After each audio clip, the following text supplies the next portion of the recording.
This should be a safe place for everybody. Um, no arguing with each other. It's okay to disagree. It's okay to agree. The thing I'm trying to get out of this is not only you guys come on here when I do this once a month, is you can do this with other people. You can take this and do it with other people, have these group conversations, and let's change the world together. It's not about political party for me right now because we're Democrat versus Republican. It's about what is right. And we need to come together for the future of our kids. I don't have kids yet, but I will one day. So, and we need to come together for the future of our kids. Absolutely. All right. Cool. So, the first topic, if we want to jump right in, is racial injustice. What can we do together to stop racism? What can we do, guys? What do you guys think? Who wants to go first?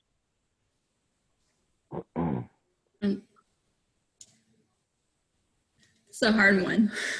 Yeah.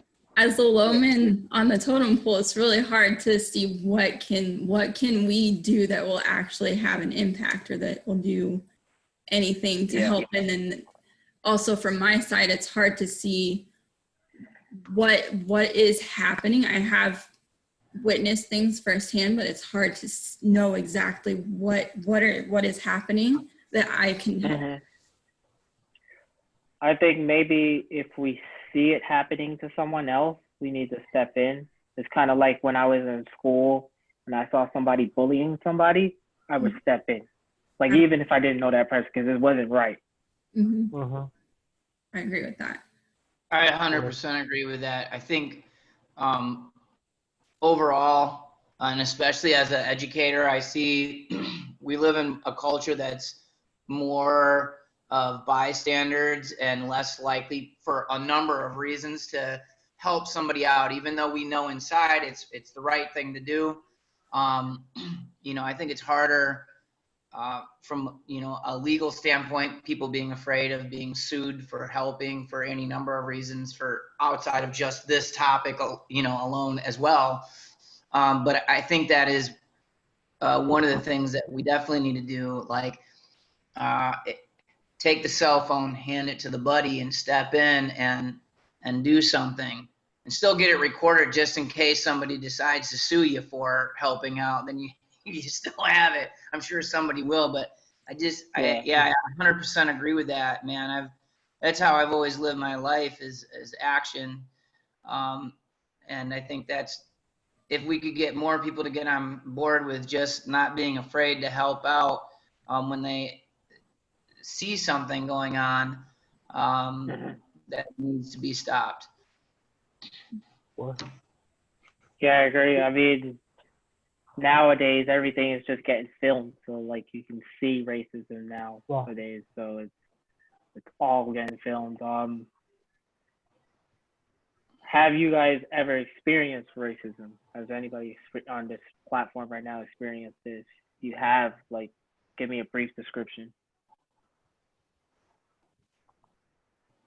My parents were foster parents for a group foster home, and we had so I had 6 foster brothers and my 2 brothers, and so I've experienced that on many different occasions, but one time that really stuck with me, that really irritated me, is that we finally were able to get everybody passes to Universal, and my parents were in line for Jaws, and me and my other brothers were going on another ride, and we went to get in line with my parents because it was one of those rides you could ride together in a big group. And there was a guy in line that was letting us through, like me and my friend, but they wouldn't let my brothers go through because they were Black. And he's like, you can go, those are not your brothers. I said, those are my brothers, they're coming with me. And he's like, no, they're not your brothers, there's no way they can be your brothers. And I said, no, you're a sad excuse for a man, and they're coming with me, and there's no way I'm letting them stay here anywhere near you. Okay. So that's good. An experience that I've witnessed, and there's many different stories that I have similar to that, but. That's rough. Yeah. It is rough. They were littler brothers too? Yeah. It sounds like you had in your description, like you were not going to leave them anyways because you know, No. they were your little brothers. And Yeah. I didn't know what would happen if I left them. So I made my friend leave to go get my dad while I stayed with them. All right.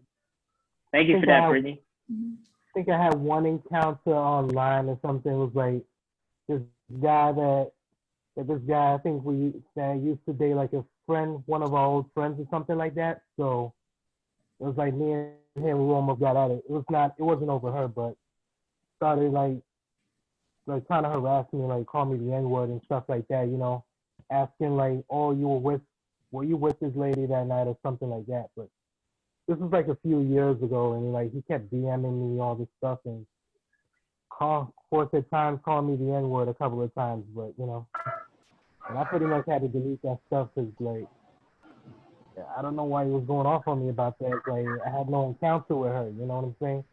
So, but yeah. That's wrong. yeah, that's pretty, Yeah. that's pretty blatant. Yeah. Yeah, it is. For me, Brittany, you might know this story because I think I don't know if I told you back when we were working together, but if not, if you don't remember, it's okay. But this was back when I actually like first started working at Carrabba's. I was like 19, so it happened before I started working at Carrabba's. So I was arrested for stealing $20,000 worth of food. So when they arrested me on Mother's Day. My mom told me not to talk to anybody. She's getting a lawyer. I get into the police precinct and they're showing me all the evidence. When they show me that, oh, you on camera, I look at when they're showing me this, you look at the guy who's actually on camera, looks nothing like me. He absolutely looks nothing like me. He's even bigger than me. I was probably a little bit skinnier than I am now. And I'm like, okay, the only thing that we had in common is the guy was black. So for me, it's like, I didn't like that at all. And that kind of like made me mad. So when they said I stole that food, to make a long story short, my mom got me a good lawyer. I was blessed to have a good lawyer because a lot of young black men who are my age at that age, they don't have the parents to get them a lawyer to do what my lawyer did. He gathered all the evidence, hired a private investigator. He took it to the DA, and they dismissed his case. That's awesome. So to me, that was, my lawyer told me some things that I want to keep confidential on how I was racially profiled. So that's something right there that hurt me. So that's one thing I experienced as far as being racially profiled. Well, That's horrible. My brain. That sticks can't out. wrap my brain around it. Huh? I can't wrap my brain around how people can be like that. I just don't understand Yeah. why or how. Yeah, that story, you told me that story before too, and on so many different levels, that is a lack of professionalism on their part in doing, their due diligence of actually following through. It's like, it's like something out of some weird, Netflix movie about bad cops, like it was just like, yeah, it sucks. And then you can see where that would affect every time you interact with anybody in authority position from that point on, because there was no depth to their observation whatsoever. And how did they, okay. I asked you the same thing. I'm like, how did they even come to you? Like it, For right. me, it's like, how they came to me is because the person who was actually was forging my signature at where they went to pick up the food. Right. oh, wow. But when my lawyer asked me to because I have my signature where I do it a unique way. honestly hard to copy. Like, you can tell when I signed my name and that person was signing my name, it wasn't the same. Yeah, it wasn't accurate. Mm. That's terrible. And that was like the nail in the coffin with when they were like, was that enough? Or no? Well, all the evidence my lawyer got me, and then the alibis and everything, like that was good enough. Like, it was good enough to not even take it. Like, the DA dropped the case because it was, at that point, it wasn't worth it. Like, but my parents paid a pretty good penny just to get me a really good lawyer. And like I said, a lot of young people who get in trouble like that don't get good lawyers or cannot get a For good lawyer. something that shouldn't have even happened in the first place. Yeah. Right.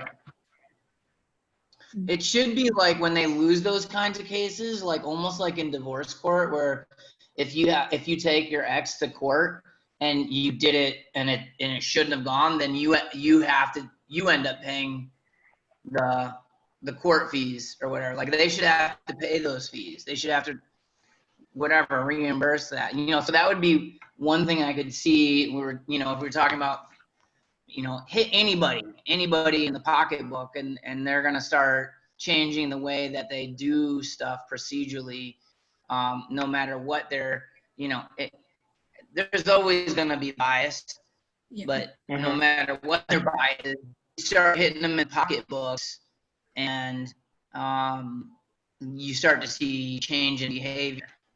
That would be a great way to change a lot of things.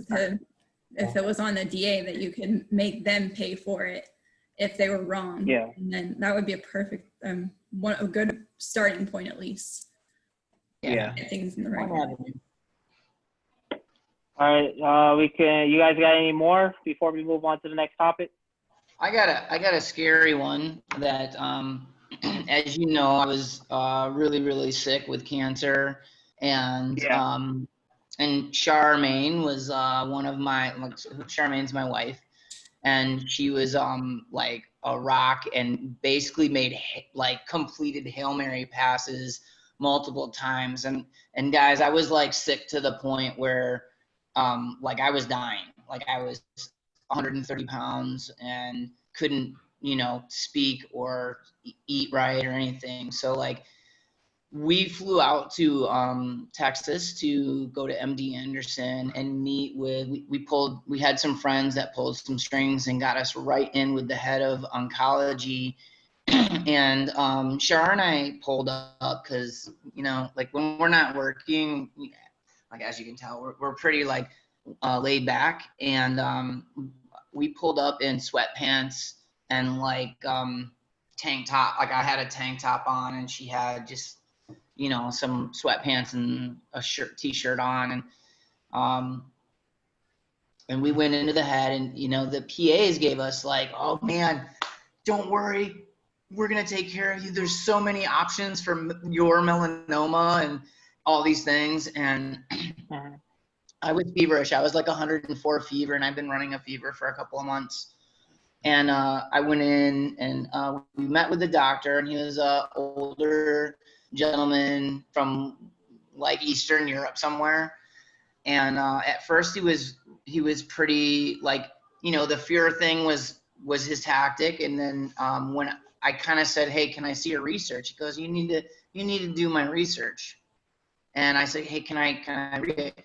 And he looked at myself and watched her, and he looked over at her, and then he looked at her just a little longer than normal, and then he looked at me and he goes, you guys won't be able to read the data or you think you can read graphs and understand data? I was like, yeah.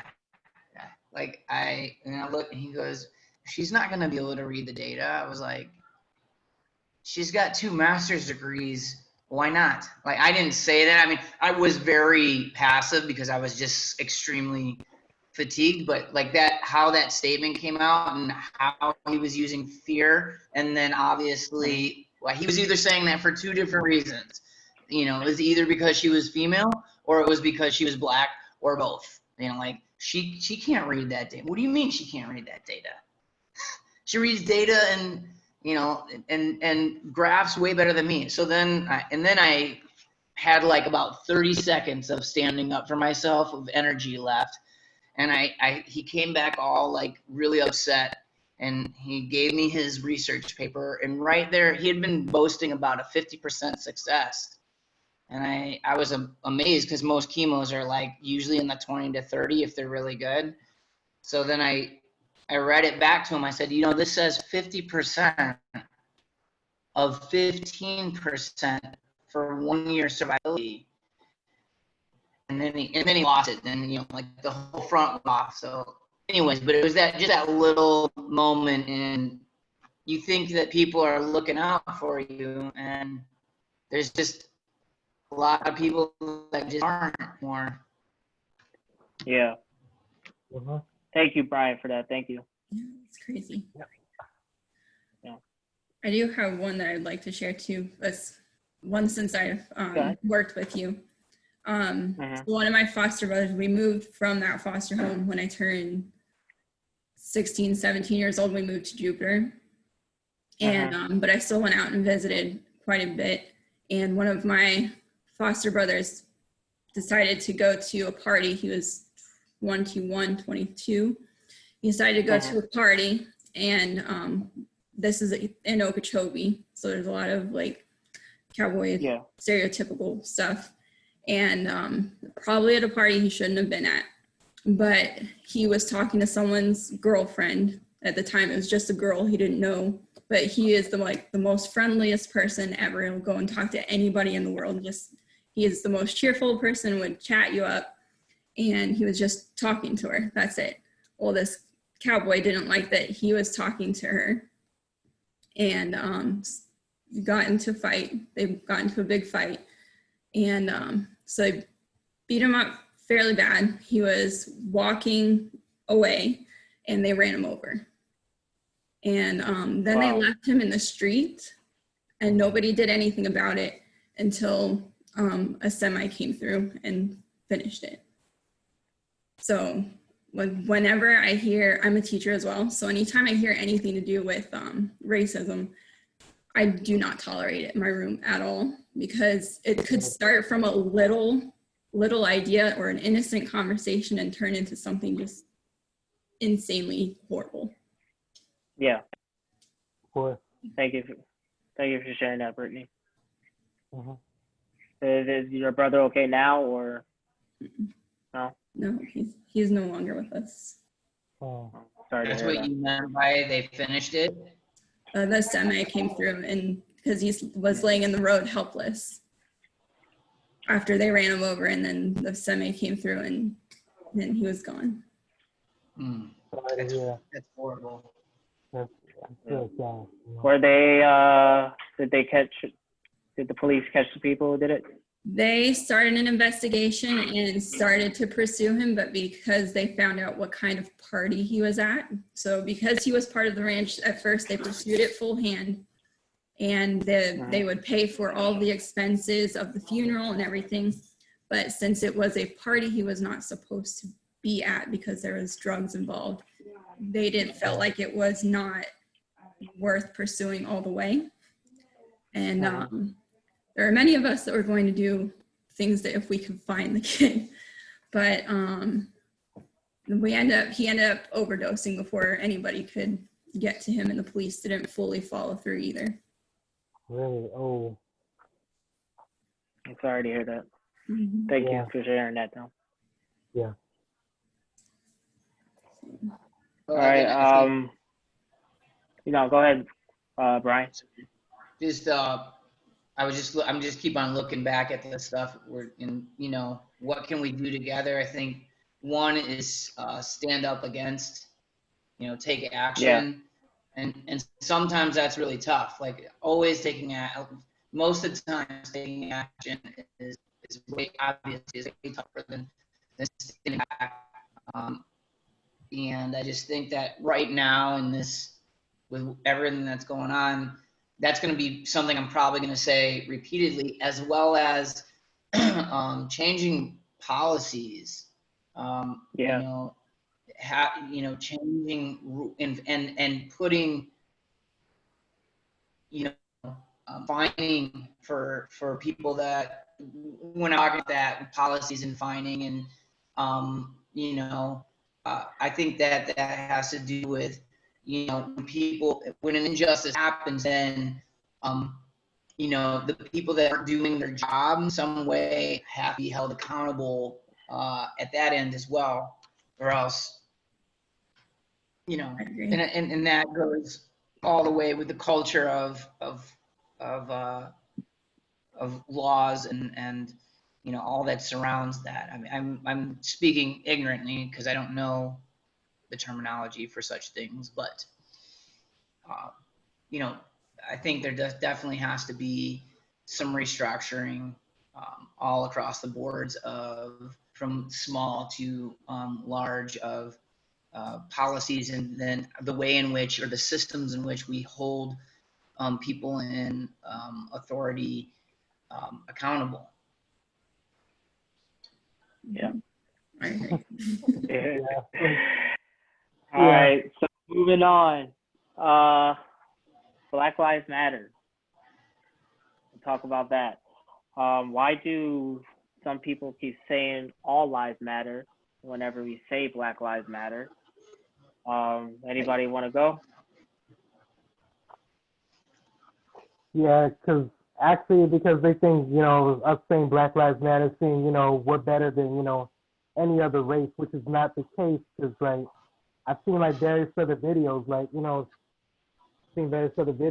saying, like, our lives matter too, you know what I'm saying? Like, like, especially, like, other races, some of them, they're not being hunted down or, like, watched over, by police or by racists, and, in whether rural neighborhoods or rich white neighborhoods, something like that, just they're like usually like at times like taking us out, but they're saying, we're all united, you know what I'm saying? Like, and I get all of that, but at times like, how do you think we're still united if, this happens to like a certain kind of people, whether black and brown, and not just in like urban communities, you know what I'm saying? Like, whether it's like rural or even in rural or even like rich neighborhoods, Mhm.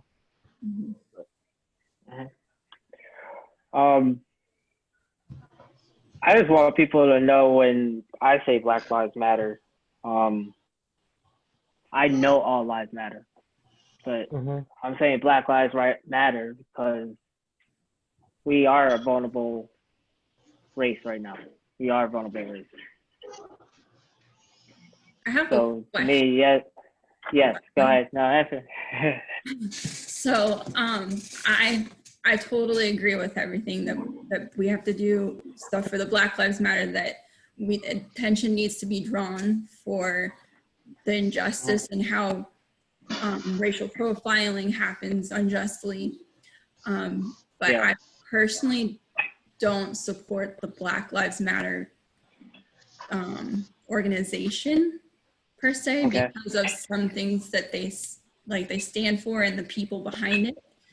So how could I support you and support Black Lives Matter without supporting the organization? I say the way you can support me is like supporting people in your community. You don't necessarily have to support Black Lives Matters organization, but you can support the Black people in your community. There's one thing that could help, like with all these young men who are young Black men who are growing up without fathers, it's the Big Brother Big Sister program. That's something I used to do a long time ago. I want to do it again because I feel that it's important that these young Black men get father figures in their life, someone like me, somebody else. Even a young Black woman, you can be a big sister to somebody out there and just help them out. Just talk to them. It just takes that one thing. You don't necessarily have to support the organization. There's other ways you can support someone who's a Black life. Like, you don't have to support the organization, but you can definitely support us in the community. Okay. Thank you. What You're welcome. I think that this is where the title of this podcast comes in. It's uncomfortable conversations, because you have a movement, and I think in every kind, in any kind of movement system, baseball, whatever it might be, name your kind of groups of people that do things, whatever. I'm keeping it very broad. There's going to be like a twisting and manipulating of the ideal.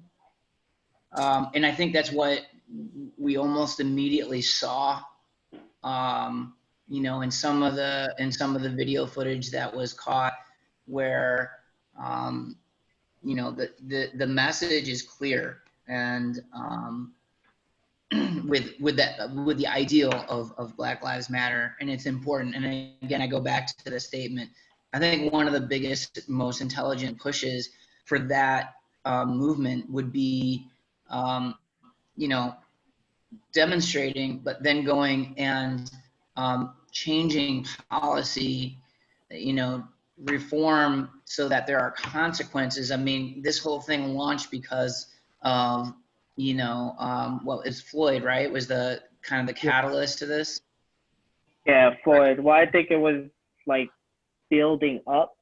This is something that's building No, up I for agree. years, but COVID happened. Everybody gets locked in their house. Yeah. The Floyd thing happens, and then it just exploded. Mhm. It was Yeah. a perfect storm. Perfect storm. Really? Yeah, because we're social creatures. Humans are social creatures. Whether you're introverted or not, we're really, in comparison to other animals, social creatures. Mhm. And so it's true, like having us locked in our homes, and everybody was stressed and scared because we didn't know the exact details of what was coming at us. But then, it was a perfect storm is a great way to describe that. But, there was immediate mutations of the representation. I mean, there's so many videos, and it hurts the cause when there's videos of young, men and women that are out there, and they're just beating the hell out of just some random, whatever, name any random person video. It doesn't help. But also, I think a lot of energy that I don't know, I haven't heard about in the mainstream, and I'm not that researched about it. I'm sure I'm just as not researched as everybody else here, but it seems like we haven't seen a lot of discussion about policy change and reform, and I'm not trying to take away from a future topic here that's coming up, I think, but that whole thing, there has to be a better way to deal out consequences that really are quick and effective for people in authority positions that, they can't have 19 of these situations happening. That's not right.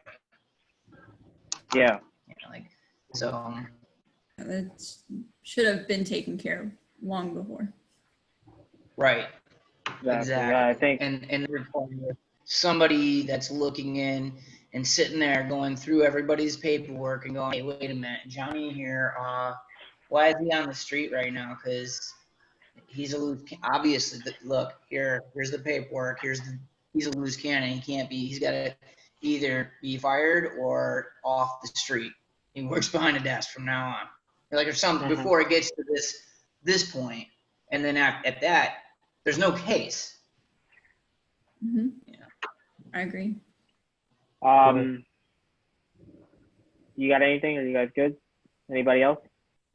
So the next this is another question about the Black Lives Matter, is the peaceful protest versus the rioters.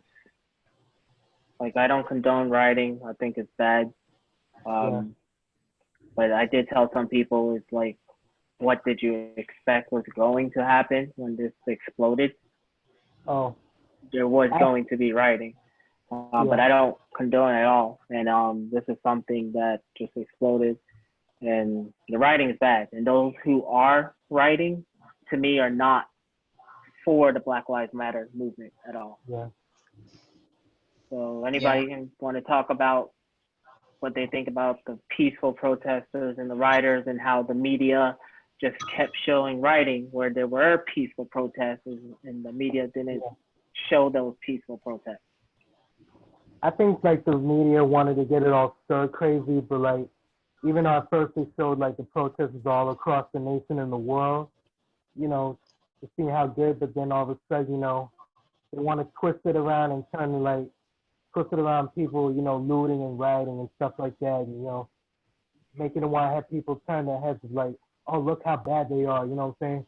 Oh, that's how Black Lives Matter, that's how Black Lives Matter is supposed to be. And like, and us were like, no, like we're far from that, you know? Cause like I witnessed it firsthand, like when I peacefully protested with them downtown in West Palm a few weeks ago, it was like, which is fine, but it's like the minute they started going on the highway, I was like, me and my friends were like, we're out because we figured something bad was gonna happen, you know? But that's just my take on it. Yeah. I think that the media likes to twist so many things to get everybody all riled up and make it 20 times worse than what it is, and it changes the narrative of what everybody's trying to portray. Like you said, with the peaceful protest, there's absolutely nothing wrong with a peaceful protest, and it's usually can promote something good. But then if somebody twists it, it just starts you even farther back from where you were at to try and get to your point. Okay. Yeah, I agree. Obviously, peaceful protests is, you know, we've had these through history, but we've also had where there's peaceful protests going on, and then people have decided to not be peaceful, and you know, and then it got nuts. I think what everybody's saying here is that's really important is that for one reason or the other, I don't know what it is, but my gut isn't that it's just for ratings and money. The media has gone dark, if you will, with promoting craziness, which just promotes more craziness, and it takes away from, again, what people are trying to do. So yeah, I mean, the hardest thing is, you know, as an educator, I think making sure that there's somehow at this point consequences for those individuals that lost their fucking minds, you know, and those individuals, and go ahead and then you know, get back to being American, which means peaceful protests should continue to happen, because this is an important agenda that shouldn't be silent. I mean, when I say shouldn't be silenced, we as a whole country shouldn't stop pushing this agenda. And both from like you know, like protesting is, I would consider that very grassroots, but also then, you know, getting it to the point where we have intelligent changes in reform and policy. Again, I go back to that because it just makes the most sense, and it's with limited knowledge, but I think, and then hitting people in their pocketbooks through that policy change and reform, you know, as a consequence, and up in their lives. I mean, to the extreme where we have, you know, repeated probably many more than are actually out in the news, you know, just because there's so many, you know, have repeated atrocities happening at that level. Then, I mean, that should be a really quick and swift, you're in prison now. Sorry. It shouldn't be emotional. It just should be dealt with. And I don't even know that stuff, from the smaller stuff to the other stuff, I don't know that the media should be covered so much. It should be dealt with, but I don't know that we as a population, entire population, based on what I've seen, can handle, you know, because we can't just peacefully peacefully protest, and we aren't just peacefully sitting down and changing policy. We have some huge behind the door issues throughout our, governments, small and large. And then, we have rioting going on and our own towns and people being destroyed.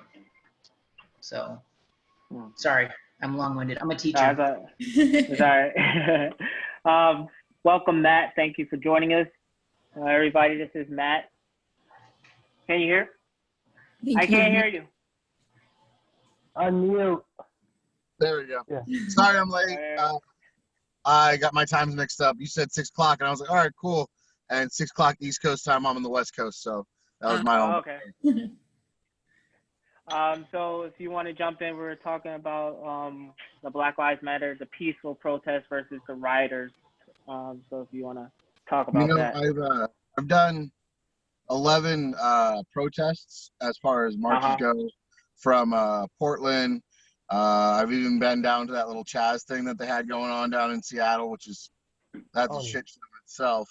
But I'll say this: when I was in Seattle and we're walking down the main street, and then all of a sudden cops bust through, or police or whatever, and then just start shooting tear gas through the middle of the crowd, split it up, and then tell everybody to disperse. And that's what started the riots on that initial Saturday when this all started busting out. So I don't know. And now me personally, I just went home, made sure that the people I was with were okay, because at that point it became violent. But when is it acceptable for the people, the police officers and things like that, to open fire with either rubber bullets, tear gas, which is outlawed in the military completely, but they can use it on civilians, and pepper bullets, which, we've seen the damage that the rubber bullets can do. Tear gas can have do chemical burns and stuff like that. I get it. You want everybody to leave, but in our Constitution, we're allowed to protest peacefully. But when the peaceful protests are being met with extreme force, I think that when people lash back at officers or whatever happens, it sucks. It's horrible, and I do think there needs to be something done differently. But what are you expecting? If you put somebody in a corner and start literally beating on them, they're gonna fight back. And I think that's what that's what happened in Seattle. I don't know what happened in New York, DC, Chicago, and stuff like that. But I've heard similar stories in Chicago. I know my buddy went to the Dallas-Fort Worth one, and that was completely peaceful. Cops took a knee with everybody. It was super peaceful. And so I think it has a lot to do with how people are joined in. If you're met with hostility, you're going to bring hostility to the table. So I heard that the Detroit ones went really well as well, Yeah. where there was more collaboration between the police and the protesters. And this is just word of mouth. I didn't look into it, but the word on the street was just that it was peaceful, collaborative, which is that's the ideal. That's what you hope to happen. So. But it's hard to be on the other side too, because you want to your job is to protect the people, and if everybody stays peaceful, then that's fine. But how do you guarantee for it to stay peaceful? That's where I think the confusion comes in. But I understand, if you poke the bear and catapult it into something more when it is just peaceful, it's going to turn bad. Well, in the protests I've been to, that has been the only one that went south. Everything else, the leaders of the protest, they made it very, very, very, very clear that there's not going to be any hostility. There's not going to be anything nasty towards the police. If we're met with adversity, everything was always organized with the police. The Seattle one, there was police blocking off sides so we could go down the street, and then that just all of a sudden stopped for about 45 minutes, and then that's how that popped off. So it was originally organized with the police, from my understanding, but then it went south. And the organizers of that particular protest didn't say we're going to be very peaceful. It's like, we're going to go on a walk. This is the turns we're going to do, and stuff like that. And, you know, I think it has a lot to do with the leadership from the individuals, and it also has a lot to do with what the police are responsible for. I agree. Okay. Yeah. What do you think about the people who get mad when police take a kneel with the peaceful protesters? What do you think about those people who get mad just because of that? If you as an individual get mad about somebody's freedom to protest, then you're kind of a shithead, in my opinion. Yeah, man. You know, I agree with that. like, Yeah, I think because you see a lot of people kneeling more and more nowadays. I mean, it's like, may not like him, but Colin Kaepernick gave us a 4-year head start, you know? Even though, like, most of the nation didn't see him. Yeah. Speaking of Colin Kaepernick, when he was peacefully protesting, what do you guys think about him kneeling during the American flag? What are your thoughts about that? Anybody give me that? you know, as somebody whose family's fought in the military and stuff like that, I didn't see it from both sides. Like all over the place. Hello? Go ahead, Matt. As somebody who, yeah, can you hear me? Yeah, I hear you. Okay.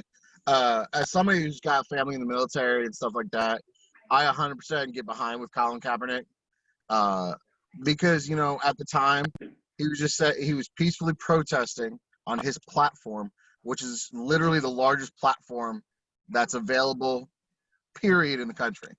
You know, there's an entire day dedicated to football, and when you do something like that, you draw the most attention.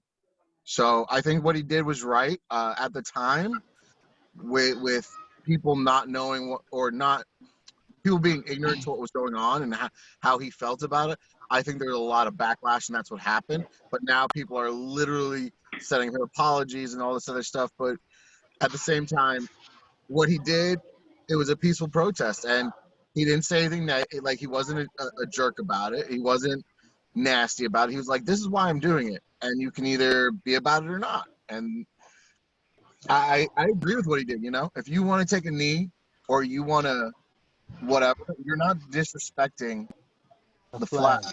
You're showing support for your brothers and sisters that don't have that option at this point in time in their life, because it's now been taken away. All right. Thank At you, the Matt. time, I personally thought it was disrespectful because I didn't understand what it was about. I just thought that he was being rude and didn't want to stand and salute to those that have defended and fought for our country, which includes everybody at fought. They fought for everyone, which I didn't understand the whole narrative behind what he was trying to accomplish. And I think that he could have, at the time, better communicated it so it was more clear as to what he was standing for. But now I understand better why and what he was doing that for. Okay. Robert?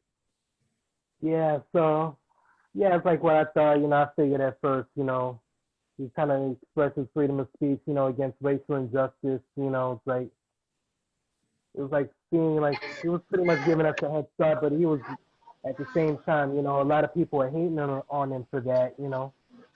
I don't know, like, and now that, you know, the world is really waking up to see what's going on now, like, Roger Goodell and the rest of the NFL want, like, apologize to him, you know, like they condemn racism, so, you know. But, you know, not even other athletes are taking a knee and they're taking a stand, you know. It's like, we pretty much, like, somewhat sparked, like, that kind of movement, you know.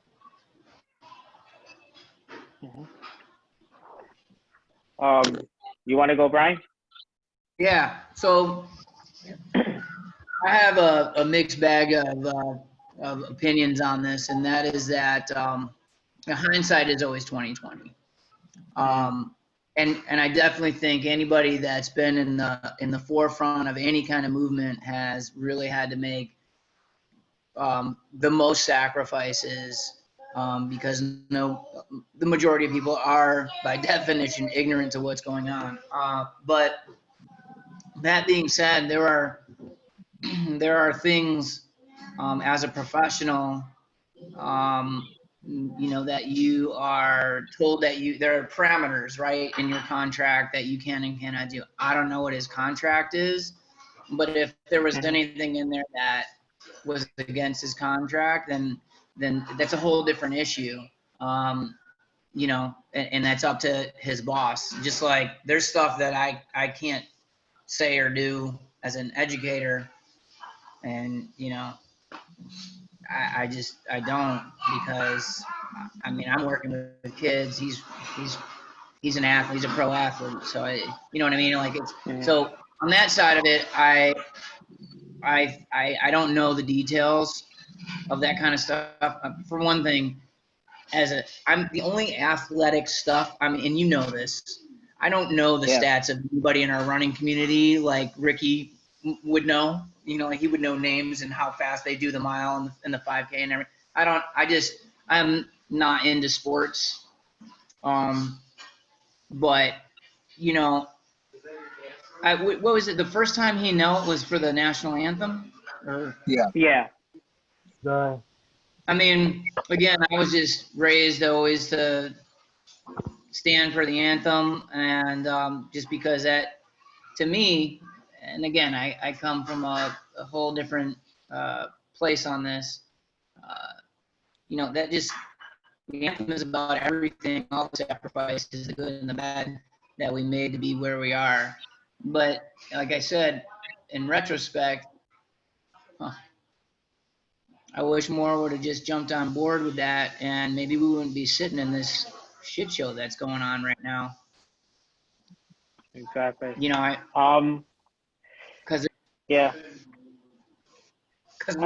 for me, I had no problem for Colin Kaepernick doing what he did. The only issue I really had with him was, Brittany touched on it, was I wanted him to do more and explain more, not just do it on the platform on Sunday. Like, you need to be out in the community and doing it more. That was my issue with Colin Kaepernick, is I wanted more from him. If you're going to use your platform, I just wanted more from Colin Kaepernick. If it was better explained, then people would have been more educated and would have understood more. Yeah, outside, like, okay, I know this is kind of it's horrible because of the way the public destroyed him, but Lance Armstrong, right? He did like a whole foundation for, what was it, cancer, and had, his whole side gig, right? Lance Armstrong. So he took his platform, his network, and built this other foundation for his cause. And so you just totally, I had it right here, and then I dropped it as I was responding, and you brought it back up. That was so great. So yeah, man, I wish he would have, and maybe he did and I didn't know about it, but like, come up with something more than just that one small action, because he had so much power. It's kind of like, it's like what Spider-Man's uncle said to him. I know what you're talking about, but I can't remember the quote. With great power comes great responsibility. So like, he did that one thing, and then he could have just went and done so much more to kind of explain what the expression itself was in a much deeper way, and probably reach people that were on the fence or were like, F that guy. Instead, they could have fallen in and been like, yeah, okay, I get it now. Sorry, I got excited. That's all right. So just a side topic on Black Lives Matter. What do you think when people say, oh yeah, when we do say Black Lives Matter, but what about the black on black crime? Like, especially what's going on in Chicago right now. Yeah, and in Atlanta. Yeah, in Atlanta. I think, like, I bet you, like, a lot of, black on black crimes, it's time for them, to wake up, even not just gangbangers, just like from like New York to LA, they need to know that, you got to stick together, all the gangbanging and everything needs to like try to cease, because it's too much like us killing each other, I mean, it's been going on for years, you got to like, Decades. yeah, you got to unite, you know what I'm saying? You got to be one, like stick together, we're brothers and sisters, especially now, regardless of race and, 100%. Yeah. We're stronger together. So why are we fighting each other? Yeah. And Yeah, it's pretty much, and it's like, takes me back to like movies I saw, including Boys in the Hood, it's like, why do you think they have every gun store and liquor store? They want us to kill ourselves, Mm-hmm. Oh, yeah. So speaking on black crime, I saw a quote and I posted it earlier today. Black on black violence is not the correct name of the problem. Violence within systematically segregated communities is. What do you guys think about that? Say that again. You're really breaking up for me. I don't know why.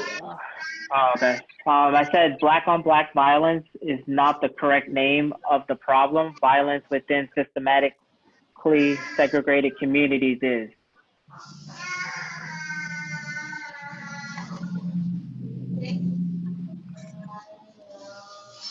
That's a deep quote. Yeah, it is. Yeah. It's hard because it does go way back. It goes back to world wars, how everything got separated, and it is something that needs to be fixed, but it has to be fixed systematically, and it has to be fixed internally as well. Okay. It's a really hard one. It's all right. That's a phenomenal quote though. But it's true though. Like you look at neighborhoods that are in that situation, and you're right. They're like, if you drive through one, and there are liquor stores, there are gun stores, but here's where it gets kind of dicey. And now you guys don't really know me, but I've lived all over the country: New York, Jersey, Philly, Dallas, in Austin, and all those places. So a buddy of mine, Mike, and great friend of mine, I'm gonna use him for an example. Him and his wife, he's an interracial couple. His godfather to his son, great guy. So he went and got a quote on a house, and then his wife went and got a quote on the same house, and he was quoted something completely different by the same realtor. And I think that, I mean, and this is recent, this is in the last 2 years, and he was pretty ticked about it, and this, that, and the other. They obviously didn't go with that property, but it was very upsetting to have two different quotes. And my thought is we talk about the strides that we've made over the past couple of years, but really how much has it's done to take I don't like the gang mentality. I think more of a street fraternity is more what it is, because you don't call Hell's Angels a gang, you call them a biker group. So I think it's a street fraternity. These men and women are growing up in an area where education is not the prime thing. It's definitely not. The job market is not there for anybody, and so it gives such a struggle to get out of these impoverished neighborhoods. And then the communities around them, your community leaders, aren't doing, in my opinion, enough to put in places for them to succeed as well as you would say a more wealthy neighborhood of whatever. And living all over the country, I've seen the good, the bad, and the ugly, and it does suck. People talk about black on black crime, and it's horrible. But when you're stuck with no way out, you're back to poking a bear, where you don't feel like you have an out, and you're always agitated, you're always upset. I mean, what do you want somebody to do that's been basically brought up in a war zone?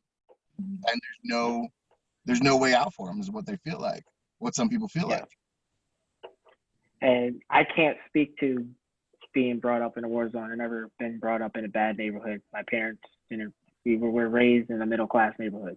So I don't know what that feels like, being brought up in a poor neighborhood, as most Black people are. So something to me like that's like, I have seen bad neighborhoods, don't get me wrong. We have a few here in this county. Or So Yeah. we have a few bad neighborhoods in this county, and it does get bad here. Mm-hmm. Is Well, it- I mean, I'm gonna just revert to the Matt? black on black. Oh, Yeah, the okay. black on black. Thing. Yeah, Matt. But I think Matt, were you responding to the black on black thing, or were Yeah. you just Yeah. responding to the cult? Okay. Yeah. So, like, I don't know all the details. So my wife and I had the same exact experience. Sorry. I've got babies everywhere. And we had the same experience. And we instead of walking away from it, which is not my it's my curse, right? Like, I just don't do that very well. We called the Better Business Bureau. We talked to the company, like whoever further up at the company. We threw a fit, and then we posted, I think, on somewhere on some social media through their network. So that was how we dealt with a similar issue. But one thing that always shocks me, that my wife says, both of us being teachers, herself being Black, and me being a white dude, that she's, when we hear about Black on Black crimes, I say, man, that sucks. When you hear it on the news or something, and she's like, well, she said this statement, and I'm paraphrasing, but that's why the cops won't go in there, is because that mentality, that kind of people are gonna just take care of themselves doing that. And I mean, I don't know where that comes from her, as she grew up in the Bronx, a family of 5, pretty. Same here. I grew up in the Bronx myself, in New York. So. Did you sneak in to watch baseball? Nah, it wasn't that kind of thing. My parents were kind of strict, so I grew up in like somewhat of a rough neighborhood. So Yeah. I'll let you know, but you can go back to your story. No, but I mean, I'm just saying, like, it shocked me when the couple of times she said that, and it is, since then, when I visit like Eastside Detroit, and I think, like Matt said, like it's a war zone, and it's so much even more than a war zone, because it's communities that are just like, there's a lack of hope even at all levels, and you've got just like all the drugs and the prostitution and the crazy stuff that's just intertwined into that whole thing going on, that you can see right on the street all the time. And it would make it real rough and depressing, and hopeless to grow up in something like that. Of course. Yeah. Mhm. Anybody else? All right. Well, next topic. It's police brutality. Couple of questions. What do you guys think about defunding the police, and what needs to happen to hold police officers accountable? You guys know what I'm gonna say, right? You know, Like, I think we need to change that system, and there doesn't need to be. I mean, I think that like they can't have 19 whatever's in their file and still be out as a cop. That Exactly. they've and there needs to be more schooling. Defunding, I think, is just it's just a misnomer. I don't think intelligent, non-political people actually mean to completely defund. I think either really, you know, individuals that are not here to don't have all of our best interests at hand are saying defund, and I think politicians are saying. I don't want to, you know, I know we don't want to talk about politicians, but like, you know, I think rerouting that funding is critical. And say hi to my dad. I know. Rerouting that that funding is critical, and then also again changing policies so that there's a non-emotional like strict you're done, you're just done, you've read what California has 3 strikes and you're out for the bad guys. And I mean, I'm making it simple, but do something like that then for the guys that are in there using and abusing their power and authority. Of course. Yeah, I think if you defund them, then you're saying that you're taking away from the protection of the people in those neighborhoods that need it, but you also at the same time need, because everybody has to have their hands in money, you need money for training. So if you defund them, then that training doesn't happen, which just creates a mad cycle that achieves nothing but the worst. Jinx. Yeah. I think they should have them trained the right way. My cousin in Atlanta stated that they should at least go to college and get like a certain kind of degree before you try to like become a cop, you know, instead of just going through like the police academy, you know. You know, just going to college, getting a certain kind of degree, maybe political science or something, and be trained the right way, you know, not to harass the minority, you know, and letting someone, you know, Caucasian, you know, try to get away with whatever. So, you know, yeah. I mean, because I'm really much on the fence about the funding. Yeah, like what you're saying is more education and even like a whole psychological side, like training to that whole thing. Yeah, let him take That a I have psych class or no. something. Yeah. If you're I thought you're a happy person, you should not be in a position of authority. Of course. yeah, for me, I think a 2-year degree, 1-year training, 2-year degree in criminal justice. And they get that 1-year training. Like, I feel like it's too easy to be a cop these days. Exactly. Real too easy. I feel like they like to keep them slightly ignorant to the laws. That way it's easier to defend them if something does go wrong. But it should be the opposite way, where if they are more privy and knowledgeable to the laws, then they would be able to do things the right way, and there wouldn't be more necessity to cover them if they did something wrong. Matt?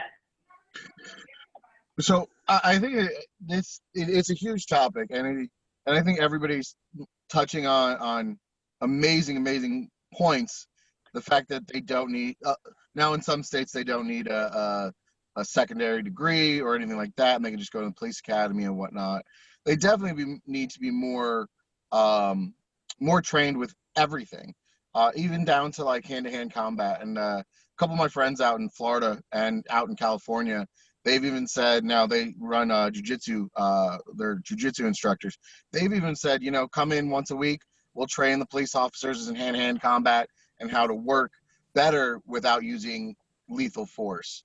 And I think that because I've talked to a couple police officers, and they say that it's like a 2-day course in hand-to-hand combat. And I don't know about anybody else, but that's crazy. You know, 2-3 days out of every year to train that.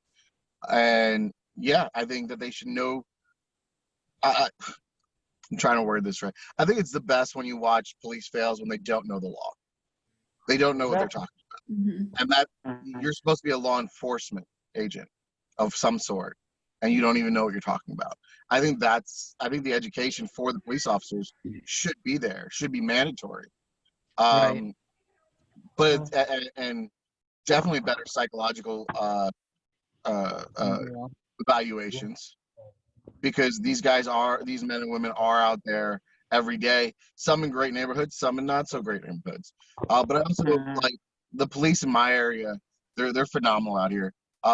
They make a point to be in the community, talk to the community. When Black Lives Matter, we've done 3 or 4 marches in town, and they've walked with everybody, they've talked with everybody, they're out supporting. And the thing is like, to police in a community that you're not part of is impossible because you don't understand it. And I think that would better every situation. And defunding the police, it's not an understandable situation. Like, if you take away policing, then you're stuck with places like that Chaz, where people are Yeah. literally there's no law. And unfortunately, because of the way the world is, we need law. We need law and order. Now, do I think that the police should have a bunch of tanks? No, not at all. Not at all. Do I think that they should spend maybe some time in a classroom? Yeah, why not? You know, but there's no reason for them to. I mean, what do you have a tank for? Like, there's certain Yeah. counties That's like overkill. And isn't there somebody? I thought there was somebody else that's in charge of like that, right? Isn't there like a whole nother subunit that's supposed to be that has like the upgrade, not quite the military, but like an upgrade that comes in if that were martial law or something outside of the police? Like, why do I they would need assume so, but I think they got, because the way that things look. I mean, even in my town, we have a small tank unit. It's just, I don't even know what it is, but it's an armored vehicle. Um, I don't know. I don't know. I would assume they should have it, because like, you have police and you have SWAT. right? What about also the police getting mental health training? Like in Elijah McClain's case, he had autism. Like, how do they handle that? Like, how would they get training for that? Like, and I believe they should get training for that, because if you come across somebody like that again, you need to be able to handle Yeah. I Have them think the take some- training. Sorry. Go ahead, it. Robert. Go ahead, Brittany. Yeah, Brittany, you go, Brittany. So I think the training also needs to be created by someone who isn't trying to dip their hands in money as well. Because for like on the teacher side of it, we had to do a whole training on mental health this year. And it was, I didn't learn anything really from it that I didn't already know. I would have liked to learn how to in depth know how to handle a situation given this. They were just telling us this is a type of disability, or this is something that can happen. There's nothing that actually trained. So if there needs to be something in place that tells you how to manage and work with those people that have disabilities with the police would be very beneficial, but it needs to be somebody who isn't trying to dip their hands in the money pot. Yeah. That in itself is hard to maneuver. You know, to get people to train you that aren't trying to dip too hard, and you know, and are really going to train you thoroughly. That takes a real somebody that's like in, for example, I'll go with teaching, parent. You know, whatever they did this year was so last minute and not well put together, and really made us accountable for stuff that we shouldn't have been accountable for because we didn't have the training we needed. And you can apply that right there to the police force. So I think I would agree heavily that there needs to be a mental health component in I would say a 4-year degree to be a cop. If you're dealing with human beings, just like I deal with human beings, it's not, you know, there's so many intense facets to that. But a mental health component that is in depth, because that is such a broad spectrum in itself, and you're dealing with all different kinds of, I mean, just like the component of how do drugs influence a normal or a psychotic person's mind, and then apply it to what you're going to do. How do you apply that to street situation? So like, you know, your mind can run with just that topic. So like, I agree. Yeah, exactly. I want to piggyback on what Brian said, you know, about like mental health. You know, they do. I think they do need to get a class like that, or even a psych class, because you know, like you're dealing with all kinds of people, including ones who have like, including elderly ones who have dementia and stuff like that. You don't want to harass them, you know. And especially me coming from myself, you know, I work with like the elderly, and the majority of them, they have dementia, so it's like you gotta like learn how to deal with the mental health. You know, gotta have the patience. You know, instead of trying to like use like lethal force on them. You know. Mm-hmm. Right. And also the self-help aspect of mental health, like, you know, it would, I guess it sucks from a managerial department head standpoint, but you see this in the movies, and I don't know how this is really done in real life, but there needs to be a mandatory or some way to make sure that cops on a regular basis, not just every once in a while and randomly on their own call, but take time off, extended time off, and then have to do some kind of, you know, some kind of therapy, whether it's because it's intense, and especially if you're in these like hot zones where there's all, you know, a higher volume of crime, you know, and it sounds a little bit hippie and whatever, but they just need to get help. Even if they're not saying they need to get help, they need to get help. Yeah. Yeah. Next thing they'll have pretty much have PTSD or something like that. You know. Right. Exactly. It'll help with all that craziness. And they don't. A lot of what they see is not easy, and then they just say they're fine and brush it off until it turns into a situation. Of course. Yeah. I want to say, I know there's good cops out there. I've met some good cops, but I've also met bad cops. But I believe the good cops need to start holding the bad cops accountable. Exactly. And what are you guys' thoughts on that? Like, for them to hold them accountable? So try to start weeding them out. Are you, Robert? Yeah, I'd say, you know, they need to start weeding them out, you know, holding them accountable, you know, like the bad cops, you know, just, you know, hopefully try to have them fired or something like that, and, you know, make them not be a cop again, you know. Even though it's going to be like some steps, you know, it's going to be hard, but yeah, that's just how I see it. Yeah, definitely change. All change is going to be hard. I agree with that for sure.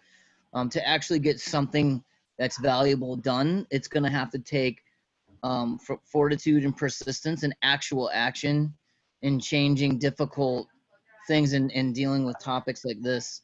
So,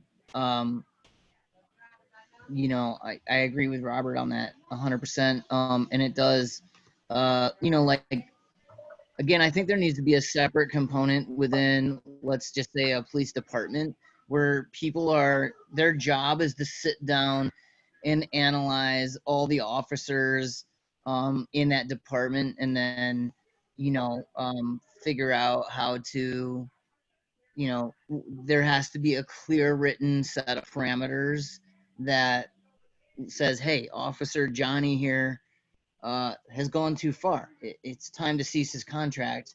He's not getting the hint. The therapy isn't working. He needs to find another job before he kills someone or himself or, you know, whatever. There needs to be a reliable place for them to go for that too, because sometimes when there are corrupt people in the system, it goes deep, and then the good people are scared to come out because then it's their job, their life, their family. And there needs to be a system to somehow police the police. I don't know. Exactly. You're right Yeah. on that, Britt. That would No, be I agree with interesting. you. I think we all agree on that. I mean, but policing the police, like she said, it usually. So if me and you are buddies, and you're my captain or whatever, and I screw up, there's been countless things where they try to brush it under somehow, or even I mean, I've seen it. Granted, I knew the topics coming in here. I got on YouTube, and there's where individuals on the outside, like just regular people, want to make a complaint about an officer, and it's supposed to be an anonymous complaint, so there's no backlash and this, that, and the other, and they won't give them the paperwork to fill out for said complaint. And that was just, I mean, I was up to like 3 a.m. watching stuff like that last night, and it's just really disheartening because how many complaints aren't being made because of fear of retaliation from police officers by individuals. That's the other thing that I always think about. And yeah, I mean, it's kind of like if you have a basket of fruit, but you have one bad fruit in the middle, the entire thing's going to go sour after a while. And I think that's where we're at. Is policing the police would be difficult, but I think you're right. I think that after X amount of strikes, like California, you're done. And you shouldn't be able to. And the other thing is, you see it a lot, is police officers will be picked up by another county or another area, and they're just brought in, and then their slate's clean. Their track record doesn't come because it's a different police station. Yeah. No, they should be done with that career. Done. Yeah. Yeah, 100%. And It's then one on another note, you touched on something. There has to be a way for this would be the most difficult part. You know, there's idiots out there that would use and abuse this to just get the cop that's in their neighborhood all the time out of their neighborhood, and would just keep on handing in those. So how do you deal with that jackass? You know, I mean, it's like, that's a tough one too. Sometimes it wouldn't be so tough, but like there would be some people that would. But there are people like that. Yeah, no, 100%. Mhm. And that's the other thing, is how many complaints are valid. We're dealing in a day and age where a complaint will get you fired, put in jail, taken out of office, all these crazy things, and there might not be any evidence besides hearsay. Right. That's where I think that a policy needs to be put in place where, and I think a lot of counties already have this, but there are a lot of places that don't have the funding for this, where all police should have a body cam at all times. That way they're held accountable. If it's on video, Yeah. there's no way that you can argue what happened. It's there. Oh, 100%. Yeah. There's that video of the young man that just got whooped on a there was like a little party or something like that. They pulled everybody out of the house. The officer asked him to go stand like against the wall. He went to make the move. Another officer grabbed his arm and just started pummeling him. If there wasn't the footage from the apartment complex, the police said that the young man swung first and hit the officer twice. The young man was out cold within seconds and never swung. I dove deep into YouTube last night. It's not a very fun place to be when you're looking up things like that, but I think it should be mandatory. You want to talk about defunding? I mean, what does a body cam cost? Let's say $2,200 on like the super high end side. If you don't have your body cam on, you're not doing your job right. That should be part of your uniform. I mean, you're walking around with a pistol. You're walking around with handcuffs. And the whoever, the public. CYA's them and the public. Yeah, protects everybody. Yep. Yeah. Well, there's states like California where you're not allowed to videotape individuals without permission unless they're law officers. What do you guys think about Louisville passing the no-knock warrant because of what happened to Breonna Taylor? You broke up and no what? The no-knock warrant in Louisville because of what happened to Breonna Taylor when they went into her house. They didn't announce themselves at all, and they end up shooting her her boyfriend shot back because he thought somebody was intruding the house, but they went in there, didn't announce herself at all. Yeah. But I'm sorry. What's a no-knock warrant? I don't know. So the no-knock warrant is basically, so a normal warrant, they bang on your door, they say, come to the front door, they take you to jail or whatever. A no-knock warrant is they don't knock, they don't do anything, they bust in any door, or they can come through windows, and they come in and arrest you immediately. They don't need to say anything to you until they get you in handcuffs and read you your rights. Okay, but they did that in response to that situation. It seems like they would do the opposite. Didn't they? Well, they did it to Breonna Taylor, but they also did it at the wrong house. Mm-hmm. Yeah, it was the wrong They went address. to the wrong. Yeah, it was the wrong address. Yeah. No. It's just like bad policing right Yeah. there. That again, there has to be better policing. Mm-hmm. I don't know if I don't even know how to weigh in on that comment. I just know that what you just told me of that story, as far as I know, and it just sounds like they went to the wrong house. Like, come on. If you have a fugitive that's like fully armed, or some really, really, really bad person that's trying to blow up the whole community or something, I could somewhat slightly understand the purpose of having that so that the person doesn't run away, but I don't think that's not right. There has to be a better way, because if you're not going to be able to have your facts right and have an address right, you can't do that. Yeah. Yeah, exactly. You know, it's just like the no-knock policy. It's like that's a little crazy. You know, like going to like the wrong house or something like that. You know, Yeah, which they should not have done. exactly. If somebody's going to bust down your door, you're obviously going to protect yourself. Exactly. Yeah. Well, the new law is now they have to knock. So they have to knock moving forward because of what happened to Breonna Taylor. So that's in Louisville. I'm not sure about the other states. So, but the new law, huh? Oh, Go ahead, Matt. Oh no, I was just gonna say it should be mandatory across the country. I mean, how many people have to die? Because I mean, if you break into my house and you don't knock on the door, you're getting shot. End story. No question about it. Right. And then in return, you're getting shot three or 4 or 5 times by the crew. Yeah, exactly. So there's no winning that. Yeah. You know, there's no the only winning thing that. that helps is the media. That's the only thing that helps. Exactly. It's just it's a horrible situation on everybody's behalf. Mm-hmm. And those officers that murdered Breonna Taylor and then locked up her boyfriend, I mean, are they going to get? I mean, they should be charged with breaking and entering, murder in the second degree, because it wasn't like they didn't plan it out, and then they locked up the boyfriend, who probably I haven't followed the story as much as I probably should have.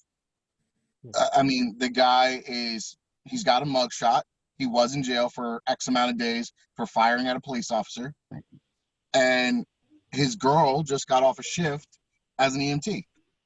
Like, again, when do you hold people accountable? Yeah, that's what I'm saying. Those guys should be held accountable for that. That is not professional. Mm-hmm. It's horrible. Even down to the people and who again, get the misinformation for the address should be held accountable. Yeah. Oh yeah. The same thing going back to the Elijah McClain. The cops there should be held accountable because he had autism. Yes, I get it. They didn't know, but still. Immediately.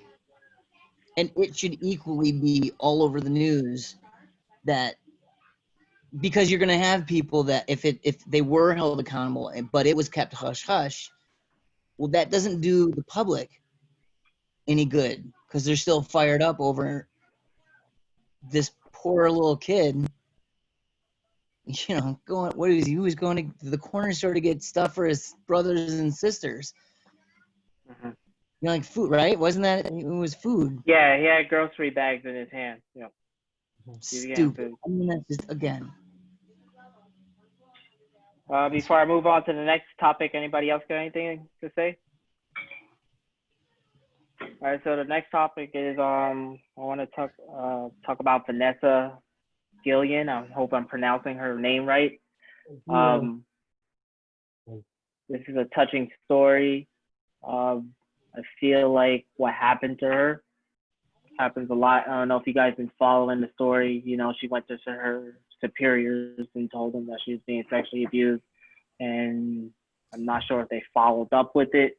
I was told that they didn't follow up with it. They didn't, and now she's dead. And they found her remains. So, And what that's do you guys recent. think about? Yeah, this is the recent story. This is the big story. No, I mean Maybe Britt, them finding the remains. yeah. Maybe Brittany, you can touch on what do you think about this story and then other women who are also being sexually abused out there that are not coming forward. I mean, when you come forward to people, a lot of times you have to prove that something happened, especially if it's by someone that's in power. You better have all of your evidence, otherwise you're not going to be believed. That's the hard part. And she was in a branch of the military, correct? Yeah, she was in the military. Yeah, and I actually told my dad one day, I'm going to join the Navy. And he goes, my daughter's not joining the Navy for that reason. Because if something were to happen to me, there's not many people in the military who can go to your higher ups without them having each other's back to cover. And there needs to be a system in place where you can go to someone safely within the military. It's the same problem I feel like in the police. When you have bad apples in the police, they all kind of stick together and have each other's back. The same thing happens in the military, and you don't have that safe person to go talk to because everybody's going to cover each other's story. So there definitely needs to be rules and systems in place, which I'm not saying every part of it is the same, but there's definitely corruption there.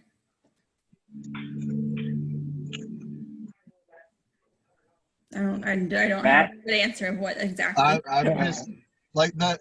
So I've been following that pretty closely, and it tears me up inside a lot because that young woman went to serve her country, serve our country, and she did go to her higher ups, and she was basically brushed off, and then I believe she was beat to death with a hammer, if that's what I heard right, and I think that's got to be put out there in the public how she passed, because it wasn't fast, it was very. I mean, very personal. Very personal. And it could have been avoided if the person that was supposed to look out for her did, or the people that were supposed to. And I think in this day and age with finally, and again, finally, women feeling the power that they should have had in the beginning to come forth and be like, this is wrong, this is what's going on, I need help me, to their superiors or people that can help them. And then when people do nothing, and then they're shocked when things happen.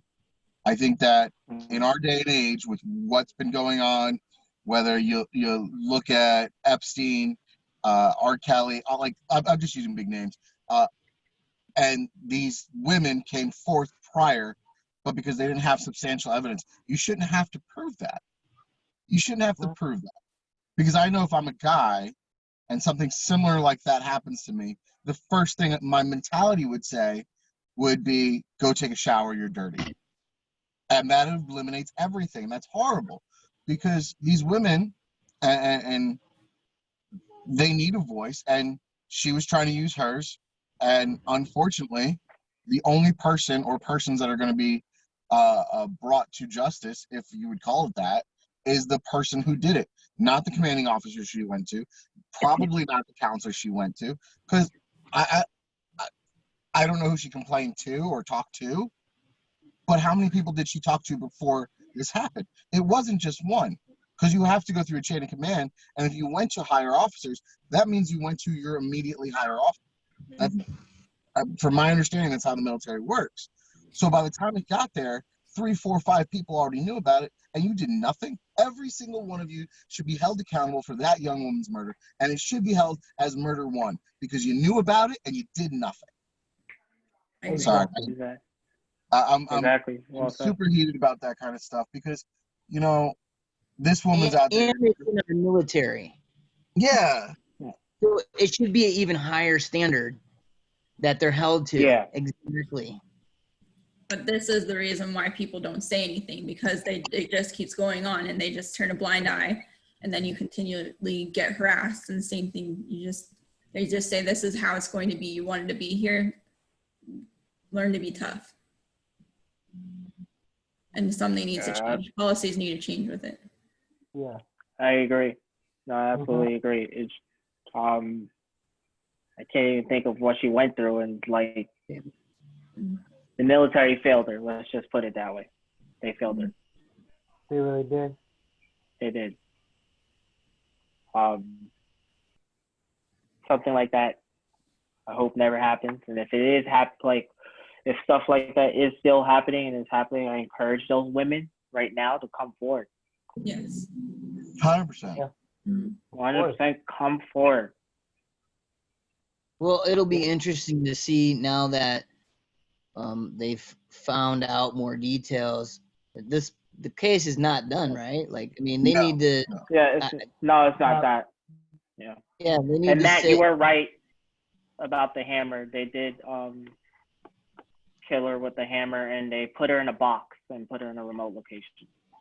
Disgusting. Yeah, and it was like they said there was this guy that did it, but he committed suicide. So Yeah, but it was like the guy who did it. Yeah. Yeah. But that didn't come out until after they already knew who did it. Like, that didn't come out until after the fact. So it could have just been a guy with PTSD that took his life, and now they're putting the blame on him. So Right. think about that. You're right. All that whole chain of command should be heavily disciplined. Mm-hmm. Well, I think it also goes back to y'all. If everybody was more outspoken about issues in your community and anything that you have a safe place to go talk to, then things could be prevented more if you know the right people to go talk to. It shouldn't be that you need the right people to talk to, but just if you speak out about it and say that, because as I'm a teacher, so in my class, I always make it known that I am a safe place. If you ever have something you need to discuss, I'm not the coolest person on campus, but I will sit there and listen to you. And I will do whatever in my power to protect you. And I will go talk to whoever I need to get you more help if I can't. yeah, And I think more people need to be more outspoken about stuff like that. of course. You know, I commend you guys as teachers and professors for that, because I couldn't do it. I taught for 2 years in Plano ISD, and I couldn't do it. I couldn't do what you do. I tried, and just some of the stories that those kids come in with that can't be made up, and you're like, wow. And at the time there was absolutely nothing you could do about it. And I'm happy that in our country we're making strides to make things more accessible to people and young adults and adults for a safe space. But we need to make them happen faster, and we need people to protect the people that go to said safe space. Mm-hmm. And I know that sounds odd, but like, if you let's use this young lady's for an example. If you go into your officer's thing, or your commanding officer right after this event, this tragedy, you're looked at, and then it's going to get back to the individual. So who stands with that person when they leave the safe space? And that's, I think that as a community, there needs to be people that will back the people that need a safe space, whether it be taking them there in the vehicle, and even work that out with your counselors or your safe space kind of people, to have somebody that will take you to and from. So it's not looked upon as you're going there to snitch, because that's what people think about when you hear the word safe space is what are they telling on me for this time, or something along those lines. I agree. All right. Anybody else got any questions about something else? So this is way off topic, and well, I guess it's on topic now. The whole and we could save this for a different day. The rape culture, I guess you would use it as. I guess that's the wording. That's currently going on. That's coming to for like big head people are coming out and being accused from Pedophilia. presidential people and stuff like that. And as somebody who knows people that have, I've always found it odd that you never know somebody that's raped somebody. And I think that needs to be more brought to the light kind of deal. And but to play devil's advocate, I think back to the guy out that got the full ride to Oklahoma and all this other stuff, spent 7 years in jail, and then through a text found out that the girl was lying. So obviously you have to believe everybody that comes with a story, because 99.9% of the time they're correct. But on that 0.1% chance that it's fabricated, what could happen back? What should happen back? I mean, for the case of that football player, yeah, that's exactly. I think that's like bad investigating. Like, you should have got all the evidence. Like, it's either they did a bad job investigating. That's why he had to go to prison for her rape. It's like, if you're going to investigate these rapes, you need to do a better job investigating it. And we need to investigate both sides, the women and the men. Like, the women, I know it's going to be hard to tell the story over again of what happened, because I know somebody close who got raped. So, but I know it's going to be hard to tell that story over again, but you need to tell that story over again so you can get justice. This is about you getting justice for you. Exactly. It'll be harder if you didn't tell the story over and you know that person's still out there. Yeah. And I watched that, and then I watched the documentary on the 5 young men that I think it was in Brooklyn or something like that. The Central Park 5. Oh my God! If you haven't watched that, go watch it. It will rip everything out of your I'm not a big emotional guy, but man, I cried most of that movie. It was heart wrenching, man, and it was. Which one? But it's eye opening. Central Park 5. I didn't hear. Yeah, Central Park 5. I encourage everyone to watch that movie. Oh my God, amazing. Especially when I talked earlier about racial profiling, exactly what happened to those kids in that movie is something that you need to watch. Yeah. And it's a documentary. It's more like a movie. It's based on the real life. Yeah, and the actual real life people that happened to it after the movie had an interview with Oprah. You'll hear them talk a bit more about it. Yeah. Ooh. Yeah, it's probably one of the best movies for eye-opening in 2020. I think it came out 2019, 2020. Yeah. It's definitely, like, if you haven't watched it, you got to go watch it, because for me, being a white guy that's never really had to deal with a lot of racism directed at me, it was gut-wrenching. It was gut-wrenching, and it was disgusting. But it happened. I mean, and it happened in one of the most prolific cities in the world. Oh yeah. New York City. Yeah. It was just, but that brings, like, and that's kind of why I wanted to touch on it real quick, because, like, the transition was right. And, I think that we should, as people that are, I think, are a little bit more educated than the general public, you should always back and stand with, and, like, side by side, people that are going through trouble, whether it be, the whole racism. I think it's just bullshit. Like, if you can't accept somebody for, like, if somebody's an asshole, let them be an asshole. But if they're a good person, be a good person. Like, I don't really care about the rest of the stuff. And I was raised, like, I was born in New York and lived there most of my life. So, but the whole rape culture thing, it kills me because I think that able bodies should help those people, right or wrong. You know, they don't need to know the story. They just need to be there. Mhm. So, All right. That is it. No more topics unless anybody else got any questions to add in. It was good meeting all you guys. Yes. oh, man. Yeah. Brian. I do plan on having another one of these discussions next month. My plan is to do it at least once a month. Okay. Because of school, I have school and I'm working full time. But my plan is maybe sometimes I'll do it twice a month if I have the time. But once a month, definitely, I will be doing it. Sounds good to me. I like them. Sorry again, I'm late. I completely. Yeah, it's all right. Better late than never. I'll send you all the video. You can post it on your social medias, and I encourage, what I'm trying to get out of this is to encourage everybody else to have these conversations too. Mhm. I enjoyed this conversation. Like, you know, I didn't agree with what everybody else said. I agree with some of you guys who disagree. So the problem is, what I like is how we all talked and nobody argued with each other and nobody disrespected each other. So I was happy about that today. I agree.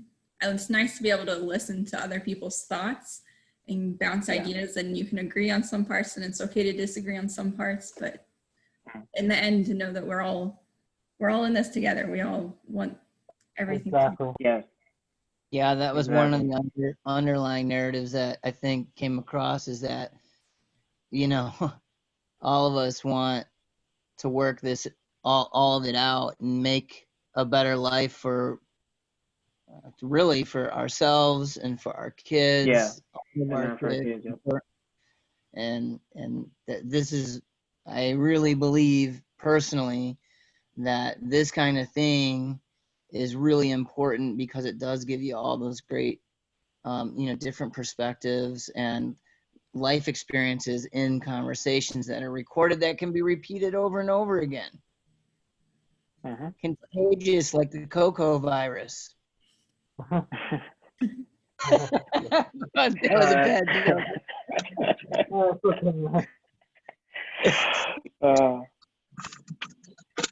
No, I really enjoyed it. I really appreciate the invite, man. Definitely. You're welcome. Yeah, I love how it's eye-opening and everybody's super chill with everybody. It's a great platform, and thank you for putting it together. Yeah, thank you. Yep, thanks. You're welcome. Thank you guys for being on. I was nervous about this. I ain't gonna lie. Okay. It's not something I'm used to. So. Well, I think it's a great platform and great discussion pieces, and it's conversation that people need to have, that might be uncomfortable having with people that are just different, you know. Because like, I sell cars and bartend, and you do your thing. You're still doing comedy, right? Please say yes. Comedy? Who, me? Yeah.